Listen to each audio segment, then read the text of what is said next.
মহুয়া মৈত্রের বাড়িতে কি চলছে মহাদেব? দেখো, কৃষ্ণনগরে মহামূর্ত যেখানে থাকেন, অর্থাৎ কৃষ্ণনগরের সিদ্ধেশ্বরী তলায়, সেখানে কিন্তু সিবিআই প্রতিনিধি দল, তারা কিন্তু 5 জনের প্রতিনিধি দল তারা এসছেন এবং কেন্দ্র সীমান্ত বাহিনী রক্ষী রয়েছেন, তারা প্রহরায় রয়েছেন এবং সেখানে কিন্তু তল্লাশি চালানো হচ্ছে। 5 জনের যে সিবিআই যে প্রতিনিধি দল তারা এসছেন দুপুরবেলায় এসে কিন্তু এই মুহূর্তে তার বাড়িতে তল্লাশি চলছে। বাড়ির সামনে কিন্তু নিরাপত্তা রক্ষী দিয়ে ঘিরে দেওয়া হয়েছে এবং এই ঘটনাকে কেন্দ্র করে কিন্তু এই এলাকায় কিন্তু রীতিমতো চাঞ্চল্যের সৃষ্টি হয়েছে। মহাদেব, মহুয়া মৈত্র কি এই মুহূর্তে সেই বাড়িতে রয়েছেন, উপস্থিত রয়েছেন? দেখো, ওই বাড়িতে তিনি খুব বেশি যে থাকেন তা নয়, মাঝে মধ্যে তিনি থাকেন বাড়িতে। মূলত তিনি থাকেন করিমপুরে তার বাড়িতে এবং প্রথম আজকে নদিয়া জেলার কৃষ্ণনগরের সিবিআই প্রতিনিধিরা মহামূর্তের যে সিবিআই তদন্ত, সেই তদন্তের প্রথম তিনি কৃষ্ণনগরের বাড়িতে এসছেন তারা, এবং তারা কৃষ্ণনগরের বাড়িতে তদন্ত চালাচ্ছেন। এর পরবর্তীকালে হয়তো মহামূর্তের যে করিমপুরে বাড়ি সেদিকেও তারা যেতে পারেন কিনা সেটা এখন কিন্তু জানা যায়নি। তবে আরো একটা জিনিস তোমায় জানতে চাইবো, কৃষ্ণনগরে যে বাড়িটায় সিবিআই অফিসাররা গেছেন, এটা কি 2019-এ যে বাড়িটা মহুয়া মৈত্র ভাড়া নিয়েছিলেন সেই বাড়িটাই?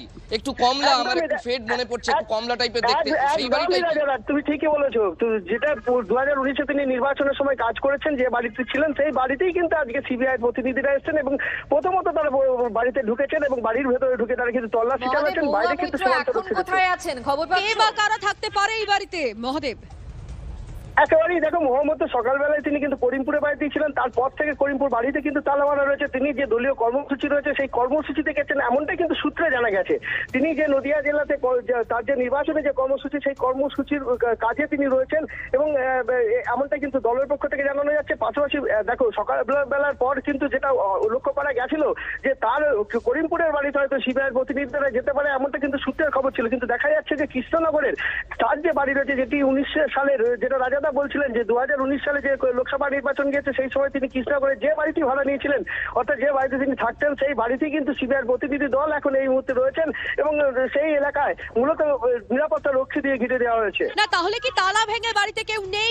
তালা ভেঙে ঢুকলেন সিবিআই এর যারা অফিসাররা রয়েছেন?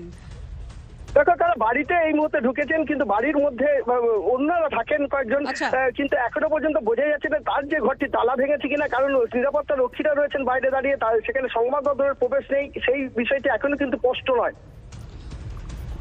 বেশ, আমরা কথা বলবো তৃণমূল নেতা জয়প্রকাশ মজুমদার আমাদের সঙ্গে রয়েছেন। জয়প্রকাশ বাবু, আপনাকে আরো একবার স্বাগত জানাই TV9 বাংলায়।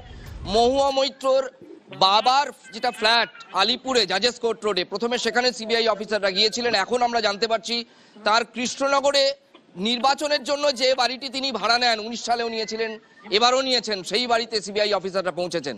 আপনার প্রাথমিক প্রতিক্রিয়া আরো একবার।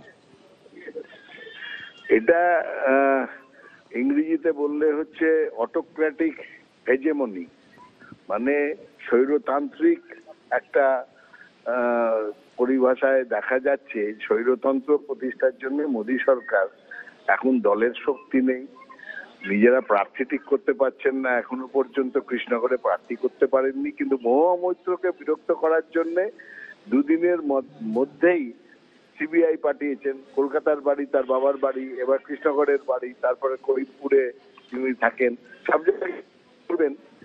তার কারণ এটা হচ্ছে এইভাবে যদি মনোবল ভাঙা যায়, কিন্তু তৃণমূল কংগ্রেস